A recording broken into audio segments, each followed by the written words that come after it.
எங்க போற? வாயில வசம்ப வச்சு தேக்க, வாய்க்கால தண்ணி வந்து வாயை கூப்பிடுடா. எடுபட்ட வேலை போகும்போது எங்க போறேன் கேட்கிறேன், விளங்குமாடா? போடா போடா போய் வேலை வெட்டி தான் பாருங்கடா. கேட்கிறான் டீட்டெயில்.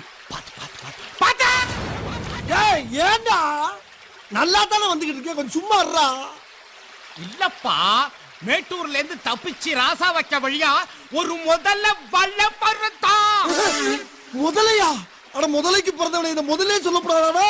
பாதியில வந்து நின்று அங்கிட்டும் போக முடியாம இங்கிட்டும் போக முடியாம அலமோதிக்கிட்டு இருக்கேன். இப்ப முதலைங்கிறேடா பொல்ல மாதிரி பேட கத்தாதரா. அவன் சத்தத்தை கட்டு முதல்ல வேலை வந்துட போகுது, கொஞ்சம் சும்மா இருடா. ஆஹா, மாட்டிக்கிட்டான். லேசா சத்தம் போட்டதுக்கே இந்த பதறான். கார் வரட்டும், இன்னைக்கு கவுத்துற வேண்டியதுதான்.